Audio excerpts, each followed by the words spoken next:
Yeah, thank you very much. And it's always a pleasure to come here, and it's really encouraging to see how Greece has developed since I came here the first time, which was around 10 years ago. Greece has come a long, long way. But I think you invite me normally to say something about the euro area and then a few remarks also on Greece to complement what the minister said. And I want to start by picking up the question that you raised in the program that says, can we come out of the crisis with a more cohesive and resilient Eurozone? And my answer to that is yes, because that's what happened before. So I think it can happen again. The euro area became much more resilient through our responses during the euro crisis. I know it was painful, but I think the response was appropriate overall, and the euro crisis is more resilient today as a result. And also the European Union became more resilient through the policy response to the pandemic. Now, of course, we face the war in Ukraine, rising energy prices, commodity prices, high inflation, supply chain problems, and all that is putting a massive strain on the economy, on consumers in all European countries, and of course, in the majority of countries around the world. Such developments naturally lead to a lot of volatility in financial markets. What we see now is that markets are adjusting to a new interest rate environment, and we know that volatility, which can sometimes also lead to overshooting, is a typical byproduct of such adjustments. I'm sure that Mohamed El-Erian will go into much more detail on what we see happening in financial markets on the next panel.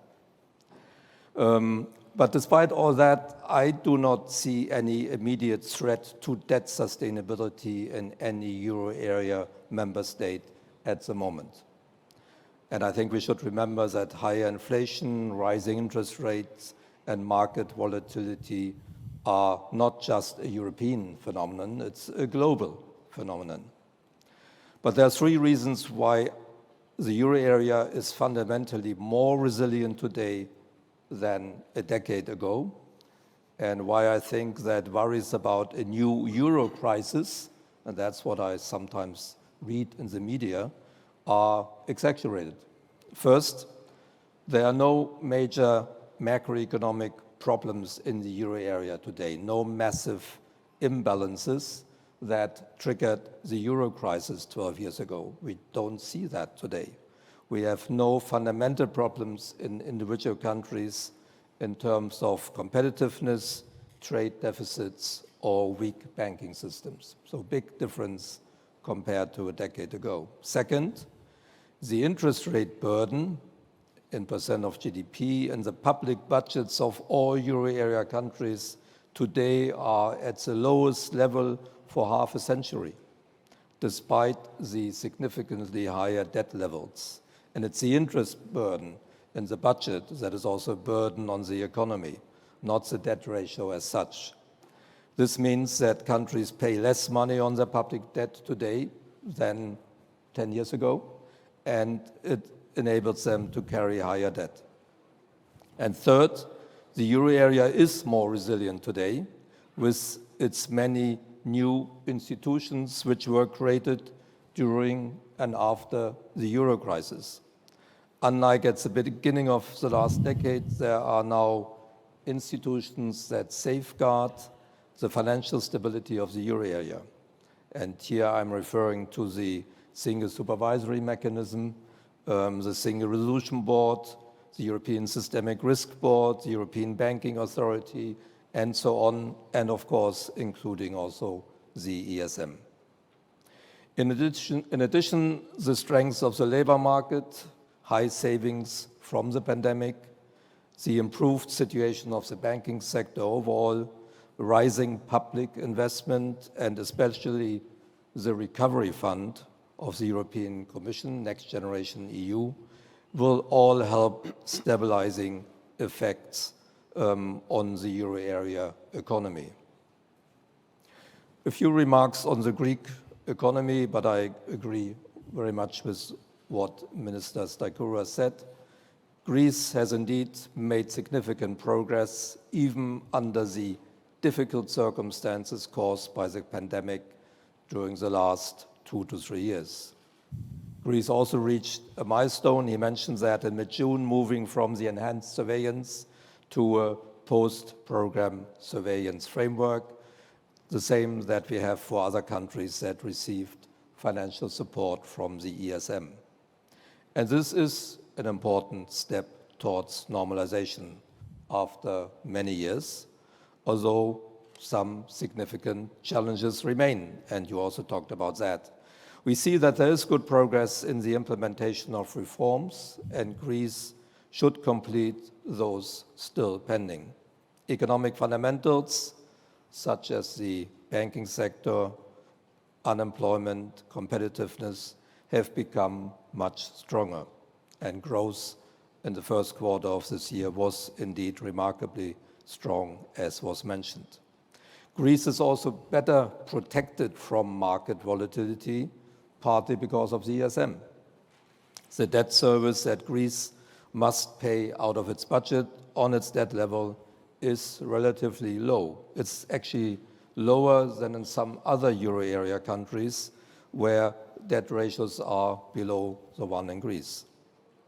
And the reason is that the bulk of Greek public debt is with official creditors.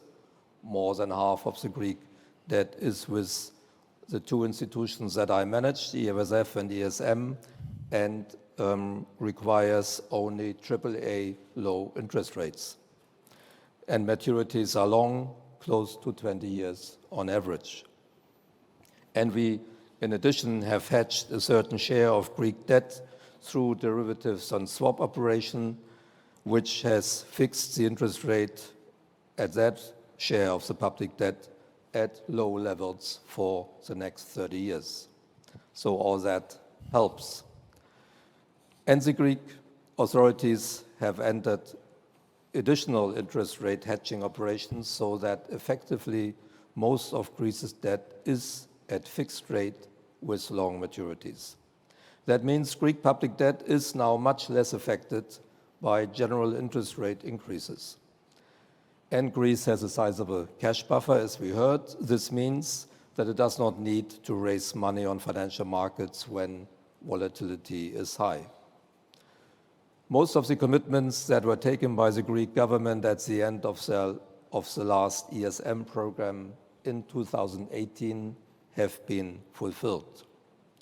Of course, as Greece's largest creditor, the ESM will continue to monitor the situation, and we do that in great cooperation with the Finance Ministry and the government. I'm confident that reforms will continue, also because of Greece's ambitious reform agenda supported by Next Generation EU. Greece will get substantial amounts of money from the Commission's Recovery Fund, and Greece has made strong commitments for reforms that will strengthen growth, and all that is positive.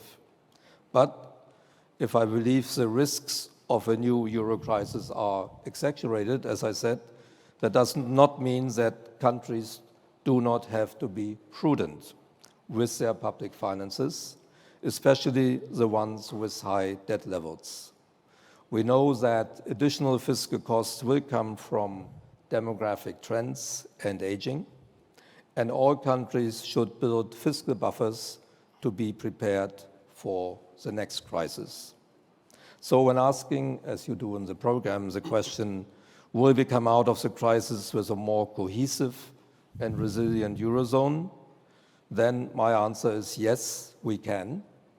But it will also depend on how well the Recovery and Resilience Facility is implemented in all the member states and how much progress we are able to make in completing the architecture of our monetary union. From the last crisis, we have learned that making monetary union more resilient pays off in the next crisis. And that is why I hope we will be able to continue our work that we do in the Euro group, our work on completing things like banking union and capital market union, because that will also be important for the resilience in the future. Thank you.